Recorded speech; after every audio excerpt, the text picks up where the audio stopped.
وقال الله عز وجل قل إن كنتم تحبون الله فاتبعوني يحببكم الله ويغفر لكم ذنوبكم والله غفور رحيم صدق الله العظيم. وعن أبي موسى الأشعري رضي الله تعالى عنه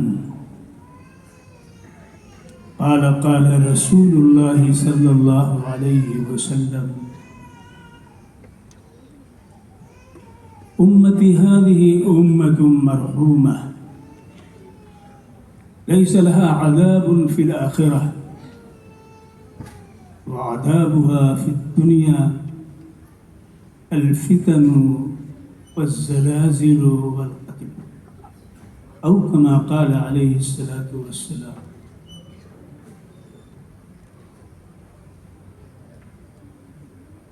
اس تاریخ ساز بزم اور انجمن کی سربراہ جناب رئیسۃ الجامعہ اور نائب وائس چانسلر صاحب اور ناظم صاحب کی ولادت باسعادت کے موقع پر آپ کی تاریخ ساز زندگی کے حوالے سے انسانیت کے لیے جو آپ نے تحفہ عطا فرمایا ہے اور جس پر رب کائنات نے مہر ثبت کر دی ہے، اس کی حقانیت پہ، صداقت پہ اور آخرت میں قبولیت پہ، اس حوالے سے آپ کے سامنے اس تاریخ ساز ایڈیٹوریم کے اندر میں گفتگو کروں. یہ یقیناً میرا پہلا موقع ہے جو اس عظیم یونیورسٹی کے اس عظیم ہال کے اندر ایک عظیم عنوان سے گفتگو کا موقع مجھے مل رہا ہے. ابھی جیسے ہمارے محترم مقرر نے ایک بات کہی، وہ بہت اہم بات تھی کہ محبت اس وقت پیدا ہوتی ہے، عظمت کا احساس اس وقت ہوتا ہے جب ہمیں معرفت ہوتی ہے، واقفیت ہوتی ہے، ہمیں علم ہوتا ہے کہ وہ کون ہیں، ان کا کارنامہ کیا ہے، وہ کیوں آئے تھے اور مقصد کیا ہے. مقصد کے فوت ہونے کے بعد ہر چیز پرگاہ کی حیثیت بھی نہیں رکھتی ہے. ایک مثال کے طور پر ہم آپ کو یہ عرض کرنا چاہتے ہیں، ایک زمانہ تھا جب ہمارے اس ملک کے اندر گائے کی بڑی اہمیت، اور اہمیت بڑھتے بڑھتے بڑھتے اس کو ماتا کا درجہ مل گیا. لیکن آج گائے سڑکوں پہ نظر آ رہی ہے، اسے آوارہ کہا جا رہا ہے، اسے کھیتوں سے، باغوں سے، پارکوں سے بھگایا جا رہا ہے. آخر کیا بات ہے؟ گائے پہلے بھی تھی اور آج بھی ہے. گائے پہلے بھی دودھ دیتی تھی اور آج بھی دودھ دیتی ہے. وہ بچھڑے جنتی تھی اور بچھیا بھی جنتی تھی. لیکن اس کے باوجود آج صورتحال ہمارے سامنے وہ ہے جس سے ہم سب واقف ہیں. بات کیا ہے؟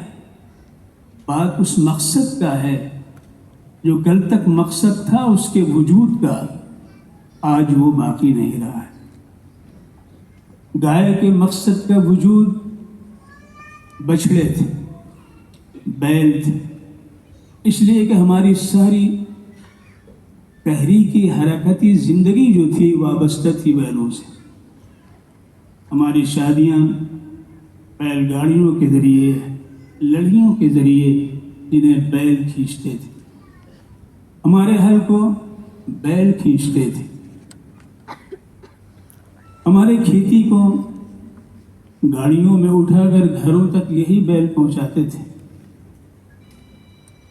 لیکن یہ زمانہ ایسا آیا جب ہل کی جگہ ٹریکٹر نے لے لیا، جب بیل گاڑیوں کی جگہ بھی ٹریکٹروں نے اور گاڑیوں نے لے لیا، تو آج آپ دیکھیے کہ مقصد کے فوت ہونے کی بنیاد پر آج وہ گائے، وہ مقام، وہ مہد، وہ عظمت نہیں رکھ رہی۔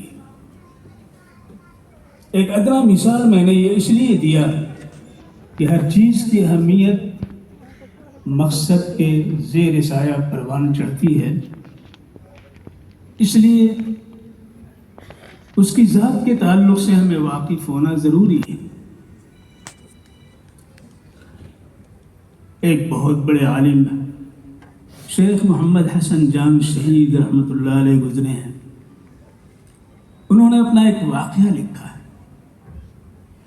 لکھا ہے کہ میں حج کے لیے گیا اور مسجد حرام کے اندر ایک بیرسٹر ایٹ لا موجود تھے جو ہمارے ملک کے تھے۔ انہوں نے مجھ سے سوال کیا، مولانا یہ بتائیے حضور صلی اللہ علیہ وسلم اکبر بادشاہ کے دور میں پیدا ہوئے؟ وہ کہتے ہیں کہ ارے میں نے سمجھا کہ یہ مذاق کر رہا ہے، بیرسٹر ایٹ لا ہے اور پوچھ یہ رہا ہے کہ محمد صلی اللہ علیہ وسلم اکبر بادشاہ کے دور میں زمانے میں آدمی پیدا ہوئے۔ بیرسٹر صاحب نے کہا کہ مولانا خفا نہ ہوں، مجھے بتائیے، مجھے معلوم نہیں۔ تو انہوں نے کہا کہ آپ کو معلوم ہونا چاہیے کہ اکبر بادشاہ حضور کی امت میں ہے اور تقریباً 1000 سال گزرنے کے بعد وہ پیدا ہوئے، تو حضور صلی اللہ علیہ وسلم کیسے پیدا ہوں گے؟ لیکن ہمیں یہ بتائیے کہ آپ کے ذہن میں یہ بات کیوں آئی؟ انہوں نے کہا کہ بات اصل یہ ہے کہ میں نے کالج میں پڑھا اور کالج کے اندر ہمیں ڈیگال، خروشچیف، ماؤ زیتونگ، کارل مارکس اور دیگر اپنے زمانے کے لینن ہو یا اسٹالن ہو، ان کے واقعات اور قصے اور کارنامے ہمیں پڑھایا گیا اور یاد کرایا گیا۔ ہمیں حضور کے بارے میں بتایا ہی نہیں گیا، لہذا ہم کیسے بتا سکتے ہیں؟ مولانا نے کہا کہ اس میں آپ کی کوتاہی نہیں، آپ کے والدین اور سرپرستوں کی کوتاہی ہے کہ انہوں نے اتنا پڑھایا کہ آپ کو بیرسٹر ایٹ لا بنایا، آپ لندن جا کر کے بیرسٹر ہو کر کے واپس، اور آپ کو سید الاولین والآخرین احمد مصطفیٰ محمد مصطفیٰ صلی اللہ علیہ وآلہ وسلم کے بارے میں معلوم نہیں۔ انہوں نے ایک اور واقعے کا تذکرہ کیا ہے، چونکہ ایک بڑی یونیورسٹی کے اندر میں آپ سے مخاطب ہوں، اور یہاں تو الحمدللہ اس کی بنیادی اسلام پہ پڑی ہے۔ مجھے یاد پڑتا ہے کہ سن 1920 میں جب لارڈ کرزن کے سامنے یونیورسٹی کی حیثیت قبول کیے جانے کے تعلق سے نواب محسن الملک تشریف لے گئے، تو انہوں نے اپنے ہمراہ 2 بیرسٹروں کو بھی لیا تھا۔ یہ تاریخ شہادت دیتی۔ جب لارڈ کرزن کے لانج میں پہنچے تو مغرب کا وقت ہو رہا تھا۔ نواب محسن الملک نے مصلی بچھایا اور مغرب کی نماز۔ وہ دونوں بیرسٹر لارڈ کرزن سے کہنے لگے، حضور معاف کیجیے، حضور معاف کیجیے گا، یہ صاحب دقیانوس ہیں، پرانے خیالات کے حامل ہیں، یہ یہاں نماز پڑھ رہے ہیں، معاف کرو۔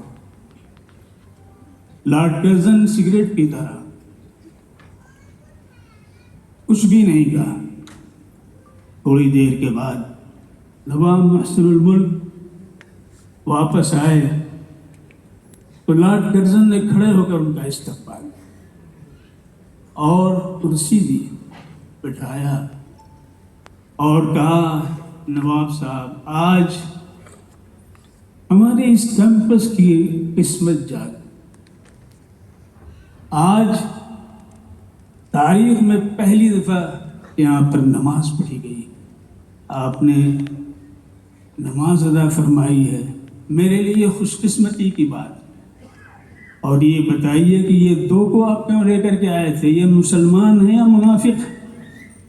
یہ مسلم ہیں یا منافق ہیں جو یہ کہہ رہے تھے کہ آپ پرانے خیال کے آدمی ہیں؟ ایک تیسرا واقعہ بھی آپ سنا۔